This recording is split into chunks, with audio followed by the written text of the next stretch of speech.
ወራቤ ኮምፕሬሄንሲቭ ስፔሻላይዝድ ሆስፒታል የአካባቢውና የአጎራባች ዞን ህብረተሰብ በቅርበት የህክምና አገልግሎት እንዲያገኙ አስችሏል።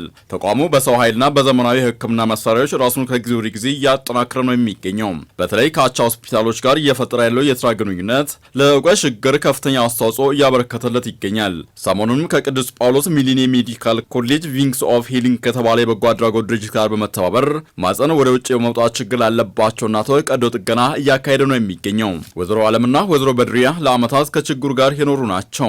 12 አመት ነው ቆጣብኝ። አዲስ ህክምና መጥቷል ተብሎ ይኸው እዚህ ህክምና ያገኘው ይመስገን። በጣም አመኝ ነበር። ታክሜ አልሐምዱሊላህ ይኸው አሁን ደህና ነኝ። ዶክተር ቤቴል ደረጀ በቅዱስ ጳውሎስ ህክምና ኮሌጅ በማህፀንና ጽንስ ዲፓርትመንት ክፍል በረዳት ፕሮፌሰርነት ማዕረግ እያገለገሉ ይገኛሉ።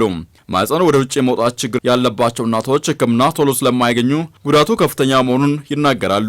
ማህፀን ያው ወደ ውጭ ይወጣል። ይሄ ሁሉም ሴት ሊያስተውለው የሚችለው ቀላል ነገር ነው። ግን አብዛኛውን ጊዜ ምንድነው እነዚህ ሰዎች ያሉበት ቦታ ለህክምና አገልግሎት ቅርብ አይደሉም ወይ ደግሞ አንዳንዶቹ ያንን የህክምና ወጪ ሸፍነው መታከም አይችሉም። በዛ ምክንያት ነው የሚዘገዩት።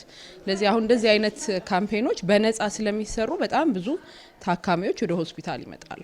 የወራቤ ኮምፕሬሄንሲቭ ስፔሻላይዝድ ሆስፒታል ሜዲካል ዳይሬክተር ዶክተር መሐመድ አብድ አዚዝ በበኩላቸው ተቋሙ ከአቻ ሆስፒታሎች ጋር እየፈጠረ ያለው የስራ ግንኙነት ዘርፈ ብዙ ጠቀሜታ እንዳለው ገልጸዋል።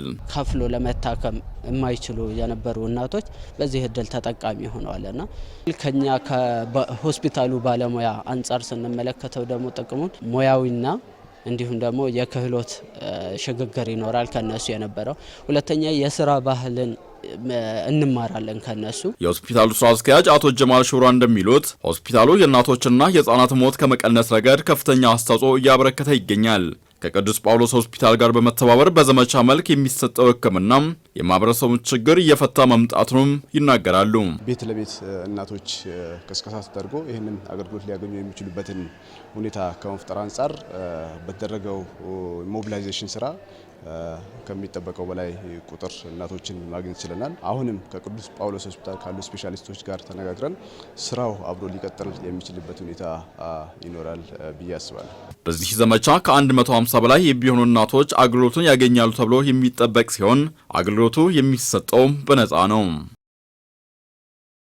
ማህፀን ወደ ውጭ መውጣት የሚለው ምንድነው? ብዙ ጊዜ ማህፀናችን ከእድሜ መግፋት ሊሆን ይችላል። የተለያዩ ብዙ ከመውለድ ሊሆን ይችላል።